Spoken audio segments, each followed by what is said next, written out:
પ્રજાપતિ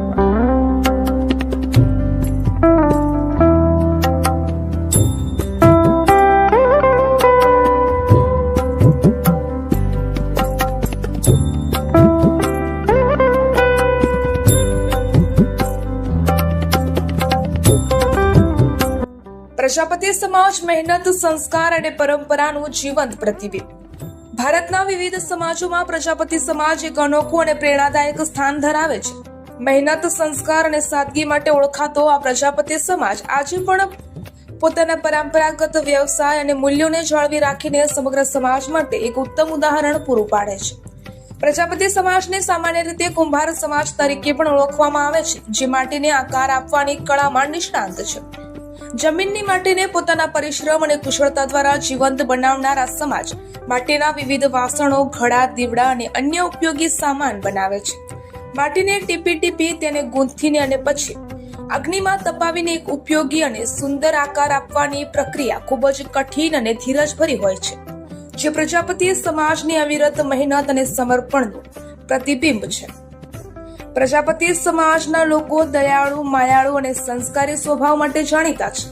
તેઓ પોતાના પરિવારના ગુજરાન માટે રાત દિવસ મહેનત કરે છે અને ઈમાનદારીથી જીવન જીવવાનું મહત્વ સમજાવે છે. દરેક ગામડે વસેલો આ સમાજ માત્ર પોતાના જીવન નિર્વાહ પૂરતો જ નહીં, પરંતુ સમગ્ર સમાજની પરિશ્રમ, સ્વાભિમાન અને સંસ્કારનું મૂલ્ય શીખવે છે. આજના આધુનિક યુગમાં જ્યાં પ્લાસ્ટિક અને અન્ય કૃત્રિમ વસ્તુઓનો ઉપયોગ વધી રહ્યો છે, ત્યાં પ્રજાપતિ સમાજ દ્વારા બનાવવામાં આવતા માટીના વાસણો આરોગ્ય માટે ખૂબ જ લાભદાયક માનવામાં આવે છે. આ માટીના વાસણોમાં બનાવેલ ભોજન શરીર માટે સ્વાસ્થ્યકારક છે અને પ્રાકૃતિક રીતે જીવનશૈલીને સમૃદ્ધ બનાવે છે. આ રીતે પ્રજાપતિ સમાજ પર્યાવરણ સંરક્ષણ અને સ્વસ્થ જીવન માટે પણ મહત્વપૂર્ણ યોગદાન આપી રહ્યો છે. સાથે સાથે આજના સમયમાં જ્યાં આપણા સંસ્કાર અને પરંપરાઓ ધીમે ધીમે લુપ્ત થતી જોવા મળે છે, ત્યારે પ્રજાપતિ સમાજ પોતાના પરંપરાગત કૌશલ્ય અને સંસ્કૃતિને જાળવી રાખી તેને આગામી પેઢી સુધી પહોંચાડવાનો મહત્વપૂર્ણ પ્રયાસ કરી રહ્યું છે. આ સમાજ માત્ર માટીના વાસણો જ નથી બનાવતું, પરંતુ ભારતની સમૃદ્ધ સાંસ્કૃતિક વારસાને પણ જીવંત રાખે છે. પ્રજાપતિ સમાજનો સંદેશ ખૂબ જ સ્પષ્ટ છે. પરિસ્થિતિ ભલે ગમે તેવી હોય, મહેનત અને પરંપરા ક્યારેય છોડવી નહીં. પોતાના બાપ દાદાઓ પાસેથી મળેલી આ અમૂલ્ય દેનને સદાય ઉજાગર રાખતા પ્રજાપતિ સમાજે સાબિત કર્યું છે કે સાચી સફળતા મહેનત, ધીરજ અને સંસ્કારમાં વસે છે. અંતમાં કહી શકાય કે પ્રજાપતિ સમાજ માત્ર એક સમાજ નહીં, પરંતુ મહેનત, સંસ્કાર, પરંપરા અને પર્યાવરણ પ્રત્યેની જવાબદારીનું જીવંત પ્રતિબિંબ છે, જે સમગ્ર સમાજ માટે પ્રેરણા સ્ત્રોત બની રહે છે. પ્રજાપતિ સમાજ એક એવો સમાજ છે કે જે માટી સાથે જોડાયેલો છે અને જે માટીના દરેક પ્રકારના માટલા અને દરેક પ્રકારની બોટલો, પાણીના દરેક પ્રકારની ઘણી બધી વસ્તુ બનાવીને પોતાનું ગુજરાન ચલાવે છે. જેમ કે માટીનું માટલા, બોટલો, પછી ઘણી પ્રકારની બધી વસ્તુ બનાવે છે. માટલાના પાણી પીવાથી તમને ઘણા ફાયદા થશે. જેમ કે તમારે એક માટીનું માટલું લઈ લેવાનું અને એક સ્ટીલનું માટલું લઈ લેવાનું, અને બંને માટલા રાત્રે ભરી અને મૂકી દેવાના.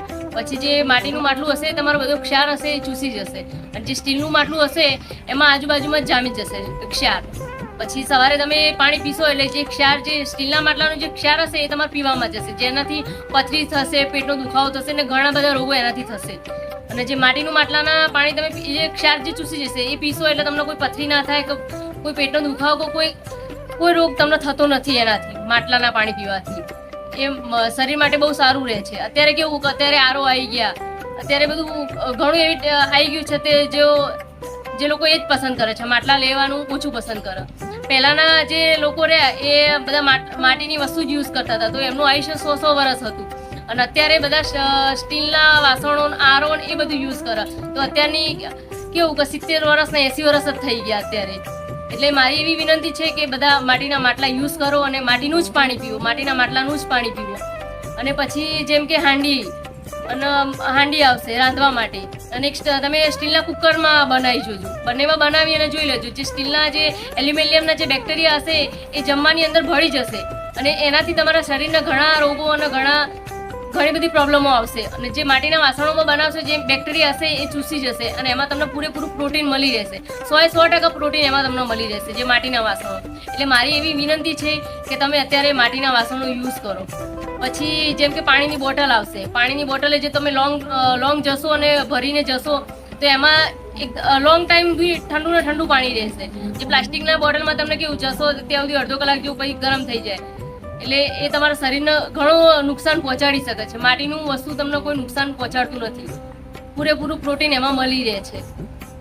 એટલે મારી એવી વિનંતી છે કે અત્યારે બધા માટીના વાસણો યુઝ કરો અને માટીના માટલા યુઝ કરો અને માટીના માટલાનું જ પાણી પીવો. મારી એવી વિનંતી છે.